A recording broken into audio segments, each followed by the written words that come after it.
ആവശ്യപ്പെട്ട സെക്രട്ടേറിയറ്റിന് മുന്നിൽ സത്യാഗ്രഹമിരിക്കുന്ന വനിതാ CPO ഉദ്യോഗാർത്ഥികളുടെ കൂട്ട ഉപവാസ സമരം പുരോഗമിക്കുന്നു. രാവിലെ 7 മണിക്ക് ആരംഭിച്ച ഉപവാസ സമരം വൈകിട്ട് 7 മണിക്ക് അവസാനിക്കും. നിരാഹാര സമരം 8ാം ദിവസത്തിലേക്ക് കടക്കുന്ന സാഹചര്യത്തിലാണ് ഉദ്യോഗാർത്ഥികളുടെ കൂട്ട ഉപവാസം. അതേസമയം സമരസമിതി അംഗങ്ങൾ മുഖ്യമന്ത്രിയെ കാണാനുള്ള ശ്രമം നടത്തിയെങ്കിലും പരാജയപ്പെട്ടു.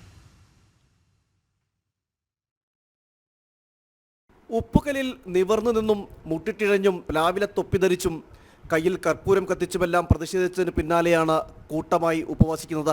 സമരമിരിക്കുന്ന CPO വനിതാ ഉദ്യോഗാർത്ഥികൾ രാവിലെ 7 മണി മുതൽ വൈകിട്ട് 7 മണി വരെയാണ് കൂട്ട ഉപവാസം നടത്തി പ്രതിഷേധിക്കുന്നത്.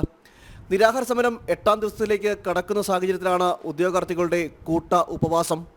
അതിനിടയിൽ മുഖ്യമന്ത്രിയെ നേരിട്ട് കാണാൻ ഉദ്യോഗാർത്ഥികൾ ശ്രമം നടത്തിയെങ്കിലും അനുമതി ലഭിച്ചില്ല.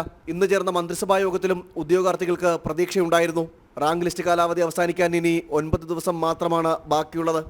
അതിനുള്ളിൽ വിഷയത്തിൽ സർക്കാരിൻ്റെ ഇടപെടൽ വേണമെന്നാണ് ഉദ്യോഗാർത്ഥികളുടെ ആവശ്യം. അതേസമയം സത്യാഗ്രഹമിരിക്കുന്ന ഉദ്യോഗാർത്ഥികളുടെ ആരോഗ്യസ്ഥിതിയിലും ആശങ്കയുണ്ട്. ജനം, തിരുവനന്തപുരം.